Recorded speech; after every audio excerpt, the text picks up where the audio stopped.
தன்னுடைய குடும்பத்திற்காகவே அத்தனை தியாகங்களையும் செய்ய காத்திருக்கும் கும்பராசினியர்களே எப்படி இருக்க போது இந்த 2025வது வருடம் ஜூலை மாதம் அப்படின்னு சொல்லி பார்த்தோம்னா கும்பராசிக்காரர்களுக்கு ஒரு 4 விதமான பலன்களை இந்த தடவை எதிர்பார்க்கலாம். ஏன்னா கிட்டத்தட்ட ஒன்னா ரெண்டா அங்கிருந்து 9ஆம் பார்வையா குரு உங்களை பார்த்து சூப்பரா மிருகேற்றி கொண்டிருக்கிறார்.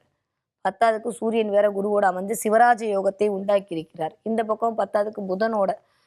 ஸோ அப்படியே இந்த பக்கம் வந்தீங்கன்னா அவங்களுடைய 7ஆம் பார்வை என்று சொல்லக்கூடிய இடம் உங்களுடைய 11ஆம் வீட்டில் விழுகிறது. வாவ்! புதனோட 7ஆம் பார்வை, சூரியனுடைய 7ஆம் பார்வை, குருவுடைய 7ஆம் பார்வை, இதெல்லாமே இந்த 11ஆம் வீட்டில் அமர்ந்து உங்களுக்கான லாபத்தை கொடுப்பதற்கான வாய்ப்புகளை உங்களுக்கு பன்மடங்கு கொடுக்கக்கூடிய காலகட்டமாகத்தான் கும்பராசினியர்களுக்கு இந்த ஒரு மாத காலம் அப்படின்றது இனிதே காத்திருக்கிறது அப்படின்னு தான் சொல்லணும். நிஜமாவே சூப்பரா இருக்கு கும்பராசிக்காரர்களுக்கு. எதுல கவனமா இருக்கணும்? முன்கோவத்துல மட்டும் கவனம். கோவம் மட்டும் டக்கு டக்கு டக்குன்னு வந்துருது இல்ல. ஏன்னா இந்த கடகத்துல உட்காந்து அப்படியே 8ஆம் இடம் ஆக்டிவேட் ஆகும்போது கொஞ்சம் கோவம், கொஞ்சம் ஆத்திரம், கொஞ்சம் வெறியெல்லாம் அப்படியே லைட்டா எட்டி பார்க்கும். அதனால கோவப்படுறதை மட்டும் கொஞ்சம் அப்படியே கம்மி பண்ணக்கூடிய நம்ம நினச்ச மாதிரியே எல்லாரும் இருந்துருவாங்களா சொல்லுங்க. எஸ்பெஷலி நம்ம வீட்டுக்கார நம்ம நினச்ச மாதிரி பேச்சை கேட்கவே மாட்டார். நம்ம பொண்டாட்டி நம்ம பேச்சை கேட்காதுன்றது ஆப்வியஸ்ல உண்மை. ஸோ இது 2 தடவை நடக்க போகுது. ஏன்னா 7ஆம் இடத்தில் கேது அமர்ந்து கொண்டு உங்களுடைய துணை அல்லது துணைவியாருடைய உடல்நலத்திலும் துணை அல்லது துணைவியார் உங்க பேச்சை கேட்காம போறக்கூடிய தன்மையும் அட போங்க மேடம் எப்பயுமே அப்படிதான் அப்படின்னா பழகிடும் பாஸ் இந்த மாசமும் அவ்வளவுதான். வேற ஒன்றும் பெருசா அங்கே யோசிக்க வேண்டாம். அப்படியே வழக்கம் போல அமைதியாவே இருந்து போயிட்டீங்க அப்படின்னா தப்பிச்சுப்பீங்க. இல்லை அப்படின்னா கொஞ்சம் சலசலப்பு, கொஞ்சம் கலகலப்பு, கைகலப்பெல்லாம் வர்றதுக்கான வாய்ப்பு இருக்கு. பிளானட் அப்படிதான் இருக்கு. கொஞ்சம் பார்த்து நிதானமாக நடந்து கொள்ளுங்கள். ஓகே. அதை தாண்டி அப்படியே பார்த்தீங்கன்னா 2ஆம் இடத்துல சுக்கிரன் அமர்ந்து அது தான் வீட்டில் தானே அமர்ந்து உங்களோட 4ஆம் வீட்டு அதிபதி அவருடைய 10ஆம் இடத்தை பார்க்கறது அப்படின்றது வாவ் சூப்பருங்க. தொழில் மூலமாக ஒரு முன்னேற்றம். அடுத்து ஏதாவது படிக்கலாமா? நான் அதாவது எக்ஸ்ட்ரா கரிக்குலர் ஆக்டிவிட்டி சேரலாமா? நான் ஒரு வித்தை கற்றுக்கொள்ளலாமா? மேற்படிப்பு படிக்கலாமா? அப்படின்னு நினைக்கக்கூடிய எல்லா விதமான கும்பராசிக்காரர்களுக்கும் த டாப் மோஸ்ட் போறீங்க. சூப்பரா இருக்க போகுது. ஏதாவது ஒரு பட்சிக்கொடை பிடித்து கொண்டு நீங்க போறீங்க. நிறைய தெய்வ அனுகூலம், தெய்வ கடாட்சம்னா ஏற்கனவே குருவோட 9ஆம் பார்வை இருக்கிறதுலே வந்து இந்த 5ஆம் பார்வையை விட 7ஆம் பார்வை விட 9ஆம் பார்வையான இந்த பாக்கிய பார்வை தான் குருக்கான விசேஷ பார்வை. அந்த பார்வை கிடைக்குது அப்படின்னா அதோட வேற ஏதாவது வேணுமா? ஸோ யாரெல்லாம் கும்பராசிக்காரர்களா இருக்கீங்களோ, இல்லை கும்பராசிக்காரர்களை குழந்தையாக வைத்திருக்கிறீர்களோ, இல்லை கும்பராசிக்காரர்களுடைய குழந்தைகளாக இருந்தாலும் சரி, அத்துணை பேருக்கும் மிகச்சிறப்பான ஒரு காலகட்டம் அப்படின்றது ஆரம்பம். அதுவும் எனக்கு தெரிஞ்சு இப்படியே வந்தீங்கன்னா இந்த அவிட்டம், சதயம், பூரட்டாதி நட்சத்திரக்காரர்களுக்கெல்லாம் ரொம்ப ரொம்ப நல்லா இருக்கு. இந்த 3 ராசியும் தான் அதுக்குள்ளே 3 நட்சத்திரம் தான் இருக்கு. அது எஸ்பெஷலி இந்த சதய நட்சத்திரத்துக்கு ஏன்னா அப்படியே பூரட்டாதியில தான் இப்போ ராகு டிரான்சிட் ஆகி வந்துட்டு இருக்காரு இல்ல, டிரான்சிட் ஆயிட்டாரு, பூரட்டாதியில இருக்காரு. அங்கிருந்து குருவோட நட்சத்திரம் வேற அப்படியே குருவோட பார்வை. ஸோ பூரட்டாதி நட்சத்திரக்காரர்களுக்கு பல விதமான நன்மைகள் கிடைப்பதற்கான வாய்ப்புகள்லாம் இருக்கு. அதுக்கப்புறம் சதி நட்சத்திரக்காரர்களுக்கு இன்னுமே சூப்பரா இருக்கிறதுக்கான வாய்ப்புலாம் இருக்கு. ஆரோக்கியத்தில் மட்டும் கொஞ்சம் கவனம் தேவை. தேவையில்லாம டென்ஷன் ஆறுது, தேவையில்லாம வந்துட்டு ஒரு மாதிரி ஒரு நீங்களாவே ஒரு கழிவிழக்கத்துக்குள் போகுது. ஏன்னா யாருமே பார்க்கல, என்ன யாருமே பண்ணலன்ற மாதிரி போறது. இந்த மாதிரியான சின்ன சின்ன ஒரு என்ன சொல்றது, வீட்லயே ஒரு குட்டி குட்டி மிஸ் அண்டர்ஸ்டாண்டிங்குள்ள போய் உட்காந்துக்கிறது. நான் மட்டும்தான் வேலை செய்யணுமா? நான் மட்டும்தான் மனுஷியா? அப்படின்ற மாதிரி இந்த நான் மட்டும்தான்ற வார்த்தையே திரும்ப திரும்ப ரிப்பீட் பண்ணி வீட்ல சொல்றது. இல்லை யாராவது சொல்றதை கேட்டு அப்படியே பேசாம உட்காந்து இந்த மாதிரிலாம் வந்து நடக்கும். கொஞ்சம் கலவரமா போகும். அடுத்த வாரம் பழகிடும்.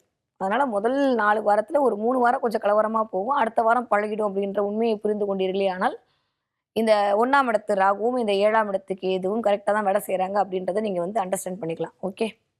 ஓகே. 1ஆம் இடத்துல தலைக்கு மேல ராகு வந்து ஏதாவது உன்னை இன்வெஸ்ட்மென்ட் பண்ணாம விடமாட்டேனே, ஏதாவது ஒண்ணுல நீ பண்ணு, நீ பண்ணு, நீ பண்ணு உங்கள புஷ் பண்ணிக்கிட்டே இருப்பாரு. தயவு செஞ்சு மக்களே நான் ரொம்ப விரும்பி வேண்டி கேட்டுக்கிறேன். என்னுடைய சகோதர சகோதரிகளே தேவையில்லாம இன்வெஸ்ட்மென்ட் பண்ணவே பண்ணாதீங்க கும்பராசிக்காரங்க.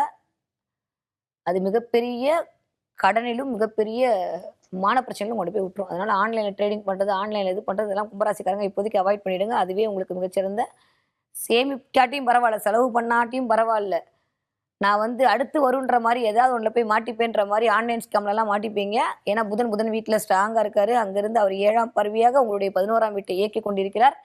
10வது குருவும் அதே வேலை பார்க்குறாரு, சூரியனும் அதே வேலை பார்த்துட்டு இருக்காருன்ற போது 11ஆம் இடம் லாபம் தரப்படும் என்கிற ஒரு நம்பிக்கையை கொடுத்து உங்களுக்கு வந்து அப்படியே மோசம் காட்டிடுவாங்க. ஆன்லைன் ஸ்கேம்ல மாட்டாம தப்பிச்சுக்கோங்க. இதுதான் அவன் சொல்றது. இப்போ மட்டும் இல்லை, இந்த ஒரு வருஷமும் இதே தான். யாருக்கெல்லாம் தலைக்கு மேலே ராகு இருக்கோ கண்டிப்பாக வந்து கோச்சாரத்துல வரும்போது ஏதாவது ஒரு ஆன்லைன் ஸ்கேம்ல மாட்டி பணத்தை இழக்கக்கூடிய அமைப்பெல்லாம் வந்துரும். அதனால அதுல கொஞ்சம் கவனமாக இருந்து கொள்ளுங்கள். மத்தபடி எல்லாமே சூப்பரா இருக்கு கும்பராசிக்காரர்களுக்கு. ஓகே. நீங்க படிக்கிற மாணவர்களாக இருந்தீர்களே ஆனால் கொஞ்சம் அடுத்த மாசம் பார்த்துக்கலாம். எப்படியும் பாஸ் ஆயிடுவோம். அதனால கவலைப்பட வேணாம். ஓகே. நீங்க ஒரு 20 வயதிலிருந்து 40 வயதுக்குள்ள இருக்கக்கூடிய கும்பராசிக்காரர்களாக இருந்தால் மேல் சொன்ன எல்லா பலனும் உங்களுக்கு தான். அதனால வீட்ல வந்து அமைதியா இருக்கிறது, இல்ல பழகி இருக்கிறது. இது 2 மட்டும் தான் இப்ப பண்ணக்கூடிய விஷயமா இருக்க போகுது. ஓகே. நீங்க 40 வயதிலிருந்து 60 வயதுக்குள்ள இருக்கக்கூடிய கும்பராசிக்காரர்களாக இருந்தால் தான், நான் சொன்ன எச்சரிக்கை உங்களுக்கு தான். ஏன்னா இதெல்லாம் தசாபுத்தி அடிப்படையில தான் வரப்போகுது. அதனால பணப்பட்டுவாடா, பண பரிவர்த்தனையில் மிகுந்த கவனம் தேவை. துணை அல்லது துணைவியாரோட வரக்கூடிய வாக்குவாதத்துல ரொம்ப ரொம்ப கவனமா இருக்கணும். அவங்களுக்கு தெரிஞ்சது அவ்வளவுதான். மன்னிச்சு விட்டுருங்க. மன்னிக்கிறது தான் மனுஷன். மறக்கிறவங்க பெரிய மனுஷன். நீங்கலாம் பெரிய மனுஷங்க. அதனால அப்படியே விட்டுட்டீங்க அப்படின்னா, இந்த தடவ தப்பிச்சுப்பீங்க. இல்லன்னா தேவையில்லாம நீ வந்து 2வது வருஷம் 3வது நாள் இப்படியெல்லாம் பண்ணன்னு எடுத்து ஆரம்பிச்சு, அந்த நாள் ஃபுல்லாமே அப்படியே போயிடும். அதனால வந்து நம்ம பெரிய அறிவாளி, ஞானி நம்மளுக்கு தெரியும். அத போய் எதிராளிகிட்ட அந்த டேட் டைம்லாம் சொல்லி இருக்கக்கூடிய இல்லத்தரசிகளும், இல்ல அண்ணன்களையும் போட்டு கஷ்டப்படுத்த வேணாம்ன்றது தாழ்மையான வேண்டுகோள். 40 வயதுக்கு மேல இதெல்லாம் நடக்கும். அதனால கவனமா இருந்து கொள்ளுங்க. வீட்ல கொஞ்சம் டாம் அண்ட் ஜெர்ரி விளையாட்டு தான் நடக்க போகுது. அதனால இதை உணர்ந்து கொண்டு இந்த மாதத்தை இனிதே வரவேற்க காத்திருங்கள். அவ்வளவுதான். 60 வயதை தாண்டக்கூடிய கும்பராசிக்காரர்களுக்கு கொஞ்சம் உடல்நிலையில் மட்டும் கொஞ்சம் கவனமாக இருக்க வேண்டும். இடுப்பு கிட்ட ஏதாவது ஒரு வலி வர்றது, தலைவலி வர்றது, தூக்கம் இல்லாம இருக்கிறது, இதெல்லாம் நடக்கும். ஆனா சில பேருக்கு உங்களுடைய தசா புத்தி எல்லாம் மாறுச்சு அப்படின்னா, கொஞ்சம் வேற மாரியான அமைப்பெல்லாம் இருக்கு அப்படின்ற பட்சத்தில் கண்டிப்பாக ஒரு நல்ல சுகங்கள் கிடைக்கக்கூடிய அமைப்பா இருக்கு. நல்ல ஒரு ட்ரீட்மெண்ட். இதுவரைக்கும் வந்து உடல்நிலையால் பார்த்தீங்கன்னா, சூரியன் வந்து கடகத்துல உட்கார்ந்து ஹெல்த் ரீதியான உங்களுக்கு ஒரு நல்ல பெனிஃபிட்ட குடுக்கறதுக்கான அமைப்பெல்லாம் இருக்கு. ஏன்னா 7ஆம் இடத்து கேதுன்றது மட்டும் தான் உங்களுடைய துணை அல்லது துணைவியார் இடத்தை நீங்கள் கவனமாக பார்த்துக் கொள்ள வேண்டும். பேசுகிற மக்களிடம் கவனமா இருக்க. என்ன மட்டும் மதிக்கிற, என்ன மட்டும் பார்க்கலன்றதெல்லாம் வேணாம். அவங்க பிஸியா இருக்காங்க பார்க்கல அப்படின்னு சொல்லிட்டு போயிட்டோம்னா, தேவையில்லாம நம்ம மனசு கஷ்டப்பட மாட்டோம்ல.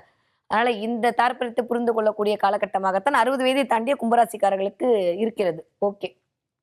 ஸோ என்ன வழிபாடு பண்ணா இந்த மாதம் எனக்கு ஒரு எக்ஸ்ட்ரார்டினரியான அமைப்பு வரும். நீங்கலாம் சொல்லிட்டீங்க அமைதியா இருன்னு. சரி நான் அமைதியா தான் இருக்கிறதுக்கு என்ன பண்றது அப்படின்னா வேற ஒண்ணும் இல்ல.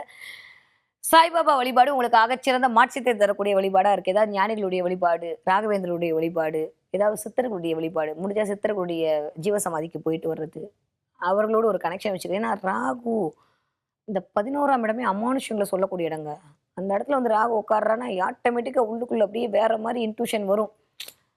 திடீர்னு குறி சொல்றது, திடீர்னு உங்க கையால யாருக்காவது விபூதி வச்சா அவங்க பொழச்சிருவாங்கங்க. அந்த அளவுக்கு உங்களுக்கு இந்த தடவ ஒரு அப்படியே மந்திர தன்மை உங்களுக்குள்ள இந்த 1 வருட காலம் ராகுவால் இயக்கப்படும். அப்படிப்பட்ட கும்பராசிக்காரங்க வந்து அடுத்தவங்கனால அப்படியே சஞ்சலப்பட்டுறலாமா? அதனால வந்து இந்த தடவ கொஞ்சம் கோவில், குளம்னு சுத்திட்டு வந்து, கொஞ்சம் அப்படியே ஆன்மீகத்திற்குள் கேதுவை இந்த மாரி ஆக்டிவேட் பண்ணி விட்டீங்க அப்படின்னா, நாமும் தப்பிச்சுப்போம். நம்மள சுத்தி இருக்க மத்தவங்களும் தப்பிச்சுப்பாங்க. ஓகே. ஏன்னா பாதச்சனி வேற. அதனால கொஞ்சம் கவனமாக கால் சம்பந்தப்பட்ட இடத்தில் கவனமா இருங்க.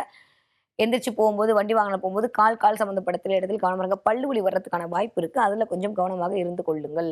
ஓகே. ஸோ நான் சொன்ன இந்த சித்தர் வழிபாடு, ஜீவசமாதி வழிபாடு, ராகவேந்திர வழிபாடு, சாய்பாபா வழிபாடெல்லாம் பண்ணீங்க. இந்த சாத்வீகமான கடவுளை வழிபாடு செய்தீர்களே ஆனால், இந்த மாதம் உங்களுக்கு மிகச்சிறந்த மாதமாக இருக்கும். இந்த தடவ என்ன பார்ப்பீங்க? என்ன வாங்குவீங்கன்னு கேளுங்க. கும்பராசிக்காரங்க இந்த தடவ பூச்செடி வாங்கி வைப்பதற்கான வாய்ப்புகள்லாம் 100 விழுக்காடு இருக்கு. வாங்குனா எனக்கு கமெண்ட்ல சொல்லுங்க. சும்மா போனேன் ஏதோ வாங்கிட்டு வந்துட்டேன். இல்ல யாரோ கொண்டு வந்து குடுத்தாங்க. இல்ல என் வீட்டு செடிய நான் பராமரிக்கிறேன். இல்ல பூவ கட் பண்றேன், அத பண்றேன், இத பண்றேன்னு செடிகளோடு உங்களுடைய இணைவேனா புதன் ஸ்ட்ராங்கா இருக்காரு அந்த இடத்துல. அவர் ஸ்ட்ராங்கா இருந்து 11ஆம் பார்வையா உங்கள பார்த்துட்டு இருக்காரு. 11ஆம் வீட்ட பார்க்குறாரு. அந்த 11ஆம் வீடுன்றது குருவோட வீடா இருக்கு. ஸோ அப்படியே கூட்டி கழிச்செல்லாம் பார்த்தா நெறைய மலர்கள், நெறைய சம்மந்தப்பட்ட இடத்தோட உங்களுடைய இருக்கு. அதே வீட்டுக்கு தான் சுக்கிரனும் டிரான்சிட் ஆக போறாரு. அவர் 5ஆம் வீட்டு அதிபதி வேற. ஸோ காதல், கவிதை, சிந்தனை, குலதெய்வம், ஆட்சி, பெயர், புகழ், அந்தஸ்து, எஸ்பெஷலி சூதாட்டம். 5ஆம் இடம்லாம் இதுவும் சேர்த்து தான். அதனால அந்த இடத்துல கவனமா இருந்துக்காக இந்த இடத்தலாம் வந்து அனுபவித்துக் கொள்ளுங்கள். அவ்வளோதான். அதனால அதுல மட்டும் கவனமா இருக்க வேண்டிய காலகட்டமாகத்தான் இருக்கு. கும்பராசிக்காரர்களுக்கு குதூகலமா இருக்கக்கூடிய மாதமாக இந்த ஜூலை மாதம் இனிதே ஆரம்பம்.